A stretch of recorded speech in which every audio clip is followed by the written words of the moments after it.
এখানে আল্লাহ পাক রব্বুল আলামিন বলেন, আমি আল্লাহ ছাড়া কারো ইবাদত করা যাবে? আওয়াজ দিয়ে বলেন, আল্লাহ ছাড়া কারো ইবাদত করা যাবে না? আমরা ইবাদত করব একজনের, তিনি কে? চিল্লায়ে বলেন, তিনি কে? আল্লাহ পাক রব্বুল আলামিন তার ইবাদতের কথা বলেই মা বাবার কথা বললেন। আল্লাহ পাক রব্বুল আলামিন দুনিয়াতে মানুষ পাঠাইছেন শুধুমাত্র আল্লাহর ইবাদতের জন্য। কার ইবাদতের জন্য? আমরা ব্যবসা বাণিজ্য করি, আমরা দোকানপাট করি, এটা আমাদের ব্যক্তিগত কাজ, কিন্তু আল্লাহ পাক রব্বুল আলামিন এই কাজের জন্য আমাদেরকে বানাই নাই। আল্লাহ পাক রব্বুল আলামিন বানিয়েছেন আল্লাহ পাকের ইবাদত করার জন্য। এই কথা আল্লাহ পাক রব্বুল আলামিন কোরআন পাকের ভিতরে স্পষ্ট বলে দিয়েছেন, ওয়ামা খালাকতুল জিন্না ওয়াল ইনসা ইল্লা লিয়াবুদুন। আমি মানুষ এবং জিন জাতি সৃষ্টি করেছি শুধুমাত্র আমার ইবাদত করার জন্য। চিল্লায়ে বলেন, কার? আল্লাহ পাক রব্বুল আলামিন বলেন, ওয়াবিল ওয়ালিদাইনি ইহসানা। তোমরা তোমার মাতা পিতার সাথে সদয় আচরণ করো, সুন্দর আচরণ করো। এখন এই সুন্দর আচরণ কিভাবে বুঝবো আমরা? কোনটাকে সুন্দর আচরণ, সদয় আচরণ বলা হয়? মুসলমান ভাইরা, আমার কথাগুলো বোঝার জন্য দিল দিয়ে বুঝেন। আপনি কোথাও ঘুরতে গিয়েছেন, সেখান থেকে আপনি আপনার স্ত্রীর জন্য সুন্দর কাপড় কিনেছেন, আপনি আপনার সন্তানের জন্য সুন্দর সুন্দর পোশাক ক্রয় করেছেন, আপনার বাড়িতে বৃদ্ধ বাবা মা আছে, তাদের জন্য ক্রয় করেন নাই, তাদের জন্য কেনাকাটা করেন নাই। এটা কিন্তু সদয় আচরণের ভিতরে শামিল হবে না। সদয় আচরণ তো তখনই হবে, সুন্দর আচরণ তো তখনই হবে রে মুসলমান,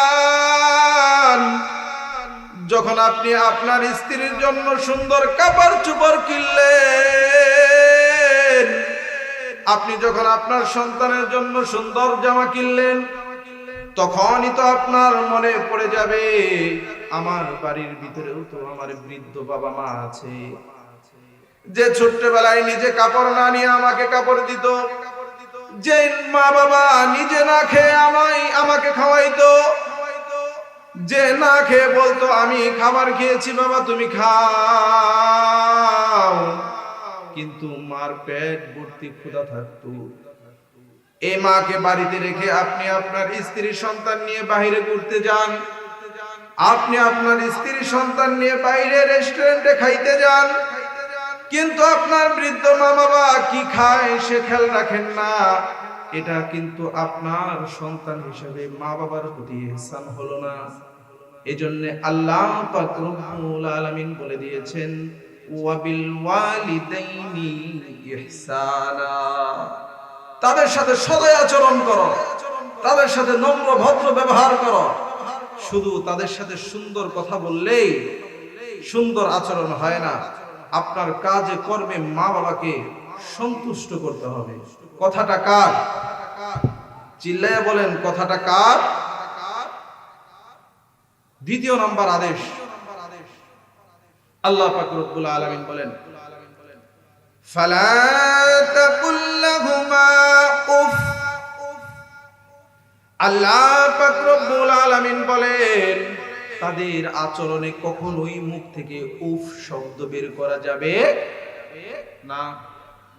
আপনার মা আপনার বাবা একটা কাজ বারবার করতেছে যেটা আপনার পছন্দ হচ্ছে না, এই জন্য আপনি তার উপর রাগ হয়ে বললেন, উফ তুমি বারবার কেন এই কাজ করো, আমার তো ভালো লাগে না। আমরা তো উফ বলবো দূরের কথা, অনেক কুলাঙ্গার আছে যারা মা বাবার উপরেও হাত তুলে, এরকম আছে না নাই? অনেক সন্তান আছে তার মা বাবার উপরে হাত পর্যন্ত উঠায়। মুসলমান ভাইরা রে আমার, আপনারা যদি জান্নাতে যেতে চান, দুনিয়াতে যদি কামিয়াবি হতে চান, আখিরাতেও যদি কামিয়াবি হতে চান, মা বাবাকে কোনোভাবেই কষ্ট দেওয়া যাবে না।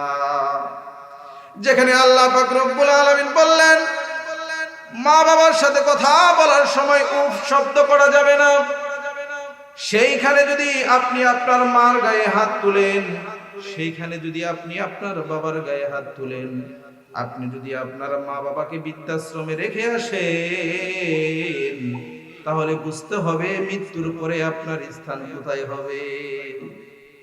এজন্য মা বাবা আমার সাথে বিরক্তি হতে পারে ভাই, ছোট্টবেলায় আমরাও মা বাবাকে কম জ্বালাই নাই। একটা কথা বারবার আমরা মাকে জিজ্ঞাসা করেছি, একটা কথা বারবার বাবাকে বলেছি, বাবারা কিন্তু আমাদেরকে ফেলে দেয় নাই, আমাদেরকে বৃদ্ধাশ্রমে রেখে আসে নাই, আমাদেরকে অন্য মানুষের কাছে পালতে দেয় নাই। কিন্তু এখন বর্তমান সময়ে মা বাবা বৃদ্ধ হয়ে গেলে তাদের আচরণ আমাদের কাছে ভালো লাগে না, তাদেরকে আমরা বৃদ্ধাশ্রমে রেখে আসি, তাদেরকে আমরা গালিগালাজ করতে থাকি। ভাই আপনাকে বুঝতে হবে একদিনও আপনি ওই পথের প্রতি হবেন। আপনি এখন জওয়ান, আপনার শক্তি সামর্থ্য আছে, কিন্তু একদিন তো আপনার বাবার মতো আপনার বয়স হবে, আপনার শক্তি সামর্থ্য ফুরিয়ে যাবে, তখন কি করবে? এই জন্যে আমাদেরকে সামনের প্রস্তুতি আগে থেকেই নিতে হবে। আমি যেমন করব তেমন পাবো। আমি যদি আমার মা বাবার সাথে সুন্দর আচরণ করি, আমি যদি আমার মা বাবার সাথে সদয় আচরণ করি, তাহলে অবশ্যই অবশ্যই আমার সন্তানগুলাও আমার সাথে সুন্দর আচরণ করবে ইনশাআল্লাহ। কিন্তু যদি আমরা আমাদের মা বাবার সাথে সুন্দর আচরণ করতে না পারি, আমরা যদি আমাদের মা বাবাদেরকে কষ্ট দিয়ে থাকি, তাহলে আমাদেরকেও সামনে কষ্ট উপভোগ করতে হবে, সেই প্রস্তুতি নিতে হবে। সেই প্রস্তুতি নিয়ে থাকেন, আপনার জন্য অপেক্ষা করছে ওই বৃদ্ধাশ্রম, আপনার জন্য অপেক্ষা করতেছে সেই ভয়ঙ্কর অবস্থা যা আপনি আপনার মা বাবার সাথে করেছেন। এজন্য আল্লাহ পাক রব্বুল আলামিন বলেছেন তাদের সাথে উফ শব্দও করবা না। এরপরে আল্লাহ পাক রব্বুল আলামিন বলেন ওয়ালা তানহারহুমা, তাদেরকে ধমক দেওয়া যাবে, উফ তো করবই না, ধমক দেওয়া যাবে। কথাটা কার? চিল্লাইয়া বলেন কথাটা কার? আকাশ বাতাস আসমান জমিন মুখরিত করে যিনি আমাকে সৃষ্টি করেছেন, যিনি আমাকে কথা বলার জবান দিয়েছেন, যিনি আমাকে কথা বলার শক্তি দিয়েছেন, সেই স্রষ্টাকে জবান খুলে ডাক দিয়ে বলেন আমাদেরকে এই মজলিসে এসে কথা শোনার তৌফিক দিয়েছেন কে? আওয়াজ দিয়ে বলেন কে? আল্লাহ। সে আল্লাহ তাআলার কথা। মা বাবার সাথে কোনোভাবেই খারাপ আচরণ করা যাবে। তাহলে তাদের সাথে কেমন আচরণ করব? প্রথমেই বলেছি নম্র ভদ্র আচরণ করতে হবে। তারপরে আল্লাহ পাক রব্বুল আলামিন বলেন ওয়াকুল লাহুমা কওলান কারীমা। আল্লাহ পাক আবার উল্লেখ করলেন তাদের সাথে আচরণটা কেমন হবে। তোমার আচরণ হবে নম্র ভদ্র, তাদের সাথে বিনয়ের সাথে কথা বলতে হবে। তুমি দুনিয়াতে ম্যাজিস্ট্রেট হতে পারো, তুমি এমপি হতে পারো, তুমি মন্ত্রী হতে পারো, তোমার জন্য বড় বড় আসন মানুষ ছেড়ে দিতে পারে, কিন্তু তুমি তোমার মা বাবার সামনে কি? সন্তান। তুমি ছোট্ট, তুমি তাদের কাছে বড় হও নাই। তুমি যত বড়ই হও না কেন তাদের কাছে তুমি ছোট। এজন্য আল্লাহ পাক রব্বুল আলামিন বলেছেন ওয়াকুল্লাহুমা কওলান কারীমা, তাদের সাথে সদয় আচরণ করো, নম্র ভদ্র আচরণ করো। করব তো ইনশাআল্লাহ। এরপরে আল্লাহ পাক রব্বুল আলামিন বলেন ওয়াগফির লাহুমা জানাহায-যুল্লি মিনার রাহমা ওয়া কুর রাব্বিরহামহুমা কামা রাব্বায়ানি সগীরা। আল্লাহ পাক রব্বুল আলামিন কোরআনে পাকের ভিতরে মা বাবার জন্য দোয়া শিখিয়ে দিলেন। অন্য কারোর জন্য আল্লাহ পাক রব্বুল আলামিন দোয়া শিখায় নাই। কিন্তু আল্লাহ পাক রব্বুল আলামিন মা বাবার জন্য কোরআনের ভিতরে দোয়া শিখিয়ে দিলেন। তুমি তোমার মা বাবার সাথে কিভাবে দোয়া করবা, তুমি মা বাবার জন্য কিভাবে দোয়া করবা। আল্লাহ পাক রব্বুল আলামিন বলে দিলেন, ওকুর রব্বিরহামহুমা কামা রব্বায়ানি সগীরা। হে প্রভু, আমার মা বাবা যেমন ছোট্টবেলায় আমার সাথে যেমন আচরণ করেছে, ও আল্লাহ,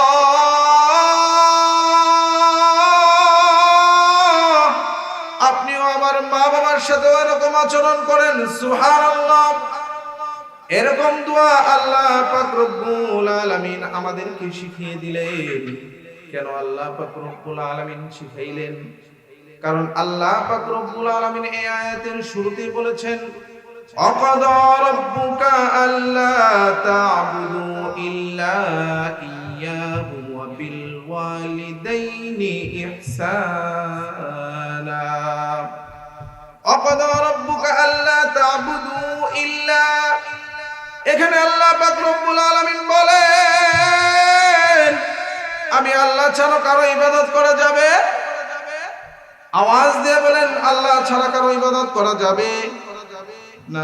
আমরা ইবাদত করব একজনের, তিনি কে? চিল্লায়ে বলেন, তিনি কে? আল্লাহ পাক রব্বুল আলামিন তার ইবাদতের কথা বলেই মা বাবার কথা বললেন। আল্লাহ পাক রব্বুল আলামিন দুনিয়াতে মানুষ পাঠাইছেন শুধুমাত্র আল্লাহর ইবাদতের জন্য। কার ইবাদতের জন্য? আমরা ব্যবসা বাণিজ্য করি, আমরা দোকানপাট করি, এটা আমাদের ব্যক্তিগত কাজ, কিন্তু আল্লাহ পাক রব্বুল আলামিন এই কাজের জন্য আমাদেরকে বানাই নাই। আল্লাহ পাক রব্বুল আলামিন বানিয়েছেন আল্লাহ পাকের ইবাদত করার জন্য।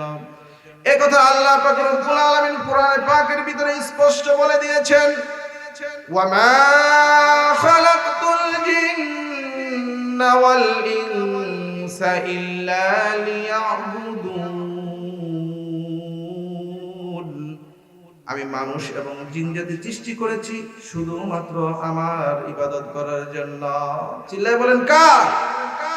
তাহলে দেখেন আল্লাহ পাক তার ইবাদতের সাথে মা বাবার হককে জড়িয়ে দিয়েছে। তাহলে কতটা ইম্পর্টেন্ট, কতটা গুরুত্বপূর্ণ, কতটা সেনসিটিভ বিষয়। কিন্তু আজকে আমরা যেভাবে এই জিনিসটাকে দেখি, ওই রকম সেনসিটিভ আমাদের মনে হয়। মা বাবার খেয়াল আমাদের থাকে না। সবার খোঁজ খবর নিতে পারি, সবার খোঁজ খবর নেও, কিন্তু বৃদ্ধ মা বাবা কি খাচ্ছে, কি পড়ছে, তার কি দরকার, এটা আমাদের ভিতরে বেরিয়ে আসতে হবে। মা বাবা এমন একজন ব্যক্তি, তারা আল্লাহ পাক রব্বুল আলামিনের কাছে দোয়া করার সাথে সাথে কবুল করে নেন। কে? চিল্লায় বলেন, কে? দোয়া করতে দেরি, কবুল হতে দেরি। আপনি হাজার টাকা, লাখ, কোটি কোটি হুজুরকে একত্রিত করে দোয়া করবেন, আরেক পাশে আপনার মা আপনার জন্য দোয়া করবে।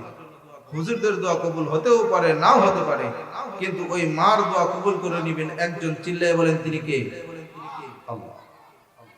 এজন্য মা বাবার সাথে সদয় আচরণ করতে হবে। আমি প্রথমেই বলছিলাম, মা বাবা নিঃস্বার্থ আমাদেরকে ভালোবাসা দিয়েছে। 10 মাস 10 দিন যখন আমরা মার পেটে ছিলাম, মা যদি খাইতে বসছে, হঠাৎ করে দাঁড়িয়ে গেছে, কি হয়েছে? পেটে আমরা লাথি মেরে দিয়েছি, পেটের ব্যথায় দাঁড়িয়ে গিয়েছে। মা শুয়ে আছে, কলিজার ভিতরে লাথি মেরেছি, মা উঠে বসে গেছে। মা, এই মা 10 মাস 10 দিন আমাকে গর্ভে ধারণ করেছে, তারপরেও আমাদেরকে কিন্তু পেট থেকে বের করে নেয়। হাদিসের ভিতরে আসছে, রাসূলুল্লাহ সাল্লাল্লাহু আলাইহি ওয়াসাল্লামকে একজন সাহাবী জিজ্ঞাসা করেছে, ইয়া রাসূলুল্লাহ, ইয়া হাবিবাল্লাহ, দুনিয়াতে সবচাইতে আমার কাছ থেকে বেশি আদর আপ্যায়ন পাওয়ার হকদার কে? কাকে আমি বেশি সেবা শুশ্রূষা করব? আল্লাহর রাসূল সাল্লাল্লাহু আলাইহি ওয়াসাল্লাম বললেন, মা। সাহাবী আবার জিজ্ঞাসা করলেন, এরপরে কে হকদার? তখন রাসূল বললেন মা। আবার সাহাবী জিজ্ঞাসা করলেন এরপরে কে হকদার? রাসূল তৃতীয়বার বললেন মা। এরপরে সাহাবী আবার জিজ্ঞাসা করলেন ইয়া রাসূলুল্লাহ, এরপরে হকদার কে? রাসূলুল্লাহ সাল্লাল্লাহু আলাইহি ওয়াসাল্লাম বললেন এরপরে হচ্ছে তোমার বাবা। এখানে কথা হচ্ছে আল্লাহ পাক রব্বুল আলামিন মা বাবা দুইজনকেই তো আমাদের জন্য শ্রেষ্ঠ বানিয়ে দিয়েছেন, কিন্তু আল্লাহ রাসূল সাল্লাল্লাহু আলাইহি ওয়াসাল্লাম তিনবার কেন মার কথা বললেন? হাদিস বিশারদগণ বলেন মা তিনটা কষ্ট এমন করে যে কষ্টগুলো বাবা চাইলেও ভাগাভাগি করে নিতে পারে না। এই কারণে আল্লাহর রাসূল তিনবার মার কথা বলেছেন। প্রথম নাম্বার কষ্ট, যে কষ্ট বাবা চাইলেও ভাগ করে নিতে পারে না। মা 10 মাস 10 দিন গর্ভে সন্তান ধারণ করে, মা যখন শীতের রাত্রিতে কম্বল গায়ে দিয়ে শুয়ে আছে, হঠাৎ করে সন্তান তার পেটে লাথি মারে, মা ওই কম্বল ছেড়ে আবার বসে যায়। মা যখন খাবার খায় তখন আবার সন্তান পেটে লাথি মারে, মা আবার ওই খাবার থেকে উঠে দাঁড়িয়ে যায়। এরকম ভাবে পেটের ভিতরে যখন থাকে তখন সন্তান বারবার মাকে কষ্ট দেয়। কোন বাবা যদি চায় এই কষ্টকে আমি ভাগাভাগি করে নিব, কোনোদিনই সম্ভব না। এই জন্য আল্লাহর হাবিব সাল্লাল্লাহু আলাইহি ওয়াসাল্লাম বলেছেন, প্রথম নাম্বার বলেছি এই কারণে যে 10 মাস 10 দিন সন্তান গর্ভে ধারণ করে এই কষ্ট দুনিয়ার কেউ সহ্য করতে পারে না। দ্বিতীয়বার কেন মাকে বললেন? সন্তান প্রসবের সময় যে ব্যথা হয়, এই ব্যথা কোনো নরমাল ব্যথা নয়।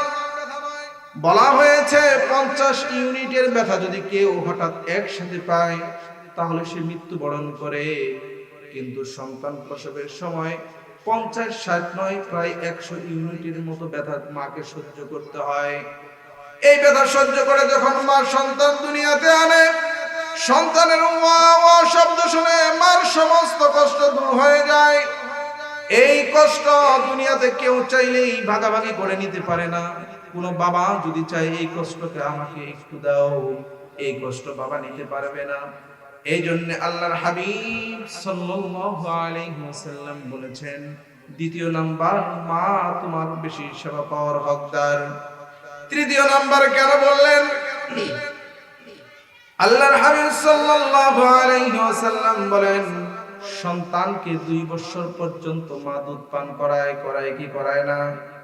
2 বছর পর্যন্ত সন্তানকে মা সন্তানকে দুধ পান করায়।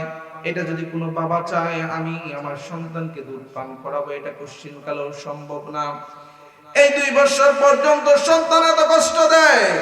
সন্তানকে নিয়ে যখন রাত্রিবেলা শীতের রাত্রিতে বিছানার ভিতরে শয়, সন্তান বিছানার ভিতরে পেশাব করে দেয়, মা সন্তানকে ডান দিক থেকে বাম দিকে এনে শোয়ায়, আবার কিছুক্ষণ পরে দেখে বাম দিকেও পেশাব করে ভিজিয়ে দিয়েছে।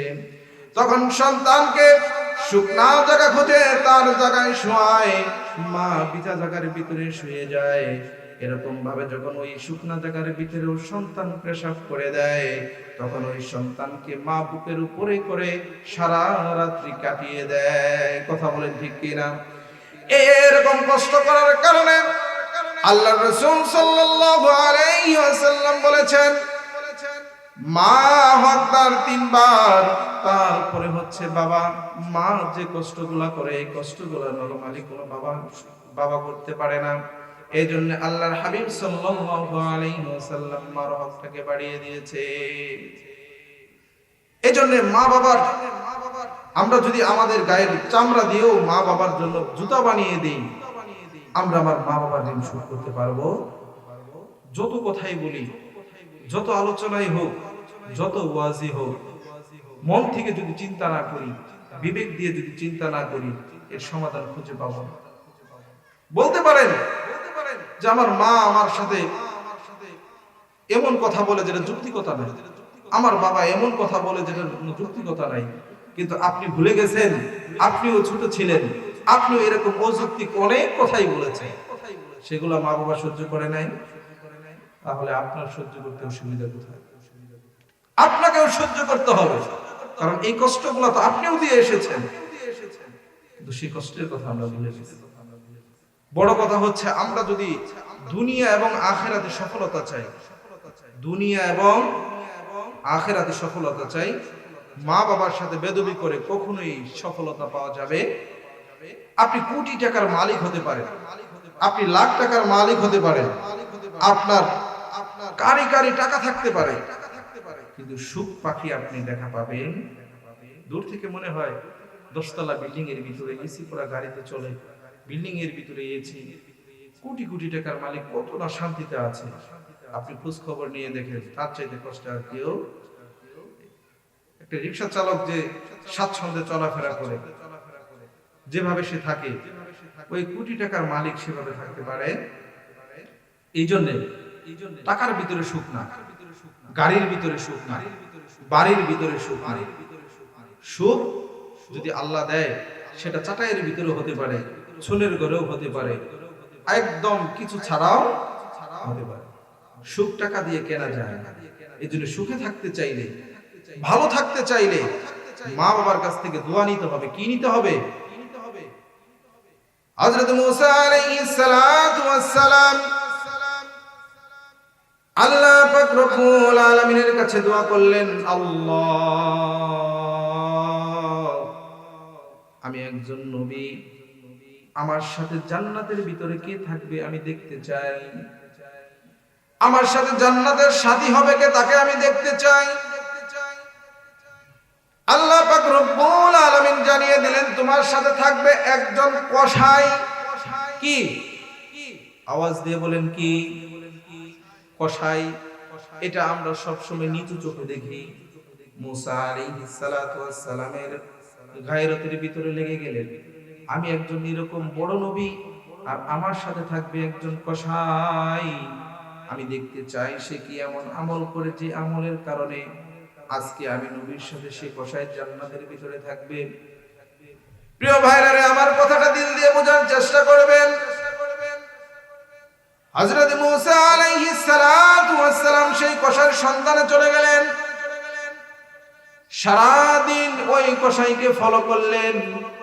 ওই কসাই সারাদিন কি এমন কাজ করে যেটা আল্লাহর কাছে পছন্দনীয় হয়েছে, যার কারণে আমি নবীর সাথে তার জান্নাত হবে। হযরত মুসা আলাইহিস সালাতু ওয়াস সালাম সারাদিন দেখলেন নরমাল, তার ভিতরে এমন কোনো কাজ দেখে নাই যার কারণে মনে হয়েছে সে জান্নাত পাওয়ার যোগ্য। একজন বিক্রেতা যেরকম বিক্রি করে ওরকম স্বাভাবিকভাবে বিক্রি করছে, ক্রেতারাও যেরকম স্বাভাবিকভাবে ক্রয় করে ওই দোকান থেকে স্বাভাবিক ক্রয় করছে। তো সারাদিন দেখার পরে চিন্তা করলো, রাত্রিবেলায় কি আমল করে সেটা আমাকে দেখতে হবে। রাত্রিবেলায় কি কাজ করে আমি যদি তার বাড়িতে না যাই তাহলে তো বলতে পারবো না, জানতে পারবো না। এই কারণে তার সাথে দেখা করলেন এবং কথা বললেন। বললেন, ভাই, আমি একজন মুসাফির মানুষ, আজকে রাত্রে কি আপনার সাথে আমাকে থাকতে দেওয়া যাবে নাকি? কসাই বলল, কোনো সমস্যা নাই, চলেন আমার বাসায় থাকবেন। যেই কথা সেই কাজ, মুসা আলাইহিস সালাতু ওয়াস সালাম তার সাথে চলে গেলেন তার বাড়ির ভিতরে। মুসা আলাইহিস সালাতু ওয়াস সালামকে একটা ঘরের ভিতরে বসতে দিলেন, আরেক ঘরের ভিতরে ওই কসাই ঢুকে পড়লেন। মুসা আলাইহিস সালাতু ওয়াস সালাম খেয়াল করতেছেন, কসাই আমাকে রেখে কোথায় চলে গেল, আমাকে তো দেখতে হবে সে কি এমন আমল করে যে আমলের কারণে বারবার দেখেছি আপনার মা ঠোঁট নাড়ায় নাড়ায় যেন কি বলছে। আমি জানতে চাই আপনার মা ঠোঁট নাড়ায় নাড়ায় কি বলে। ওই ভাই তখন মুস্কি হেসে দিয়ে বলে, মার ভিতরে একটা আবেগ, সেটা হচ্ছে সবসময় আমার মা দোয়া করে আমার জান্নাত যেন মুসা আলাইহিস সালাতু ওয়াস সালামের সাথে হয় এবং মৃত্যুর আগে যেন মুসা নবীর সাথে আমার দেখা হয়ে যায়। আমি আমার মাকে কত সান্ত্বনা দেই, আমার মতো একটা কসাইয়ের সাথে মুসা নবীর সাথে কখনোই দেখা হবে না এবং তার সাথে আমি জান্নাতের ভিতরেও থাকতে পারবো না, কিন্তু আমার সন্তান যেন মৃত্যুর আগে মুসা নবীর সাথে দেখা হয়, আমার সন্তানের জান্নাতটাও যেন মুসা নবীর সাথে হয়। মুসা নবীর সাথে সাথে বললেন, ভাই আমার, তোমার মা যে দোয়া করেছে সেটা আল্লাহ পাক রব্বুল আলামিন কবুল করে নিয়েছে। সুবহানাল্লাহ। শুধু তাই নয়, আমি তোমার সামনে দাঁড়িয়ে আছি, আমি কোনো সাধারণ মানুষ নয়। তোমার মা যে দোয়া করেছে মৃত্যুর আগে যেন মুসা নবীর সাথে দেখা হয়, আমি হইলাম সেই মুসা নবী। সুবহানাল্লাহ। তাহলে মার দোয়া কবুল হয় কি হয় না? দোয়া করার সাথে সাথে কবুল করেন কে? ভাবতেও পারবেন না, যেটা আপনি কল্পনাও করেন না এটা আপনার দ্বারা সম্ভব, কিন্তু আপনার মা আপনার জন্য দোয়া করে দিয়েছে, সেটাকে সহজ করে দিবেন কে? চিল্লাইয়া বলেন না কে? আল্লাহ। তাহলে সেই আল্লাহ তাআলার আদেশ, মার সাথে কি করতে হবে? সদয় ভালো আচরণ করতে হবে। তাহলে আমরা মা বাবার সাথে ভালো আচরণ করবো তো ইনশাআল্লাহ। সম্মানিত হাজিরিন, মা বাবা যেরকম ভালো দোয়া করলে কবুল করে, বদ দোয়া করলে কবুল করে না। বুঝি? বদ দোয়া করলেও কবুল করে নেন কে? ভালো দোয়া করবে তাও, বদ দোয়া করলে তাও কবুল হয়ে যায়। এই জন্য বদ দোয়া থেকে বাঁচতে হবে। সেটা যদি নৈতিক হয় তাও কবুল হবে, অনৈতিক দোয়াও যদি হয় তাও কবুল করে নেবে। একবার একজন দরবেশ যে সব সময় ইবাদত বন্দিগির ভিতরে মশগুল থাকতো, আমাদের জামানার ঘটনা না, আমাদের পূর্বসূরীদের ঘটনা। রাসূলুল্লাহ সাল্লাল্লাহু আলাইহি ওয়াসাল্লাম সাহাবায়ে কেরামদেরকে ঘটনা শুনিয়েছেন। সব সময় ধ্যানমগ্ন থাকতো, তার কোনো সন্তান ছিল না, তার কোনো বিবি ছিল না, কিন্তু তার একটা মা ছিল। সমস্ত কিছু রেখে সবসময় ইবাদত বন্দিগির ভিতরে থাকতেন। একদিন তিনি ইবাদত বন্দিগি করছেন, ধ্যান করছেন, এমন সময় তার মা তাকে ডাক দিয়েছে, জুরাইস। সে চিন্তা করে মার ডাকে সাড়া দেব না, ধ্যান ভেঙে ফেলবো। চিন্তা ভাবনা করে দেখলেন যে আল্লাহকে প্রাধান্য দিয়ে মাকে সরিয়ে দিলেন, মার ডাকে সাড়া দিলেন না। দ্বিতীয়বার আবার দরজার বাহিরে থেকে ডাক দিলে যে জুরাইস, কিন্তু ওই ডাকের সাড়া আবার পেলেন না।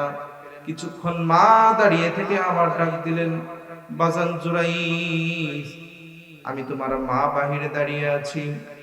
সন্তান চিন্তা করলেন আমি এখন ধ্যানমগ্ন আছি, এখন মার ডাকের সাড়া দেওয়া যাবে না। এই চিন্তা করে তিনি ধ্যানমগ্ন ছিলেন, তিনি তার ইবাদত বন্দেগী করছিলেন। মা বিরক্ত হয়ে দোয়া করলেন, ও আমার মালিক আল্লাহ, আমি মা হয়ে সন্তানের জন্য বদদুয়া করলাম, মৃত্যুর আগে সে যেন বেশ্যা নারীদের চেহারা না দেখে তার মৃত্যু না হয়। আমি তার দরজার সামনে 3 বার ডাকলাম, সন্তান আমার ডাকে সাড়া দিল না। আমি দোয়া করলাম তার জন্য বেশ্যা নারীদের চেহারা না দেখে মৃত্যু না হয়। এই দোয়া করে যখন মা চলে গেলেন,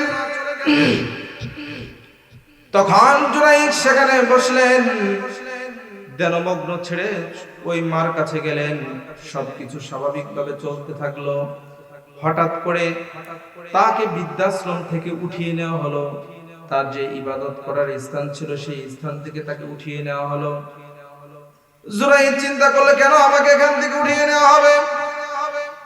এই দিক দিয়ে একজন মহিলা ওই এলাকার বাদশার কাছে নালিশ দিয়েছে, বিচারকের কাছে নালিশ দিয়েছে।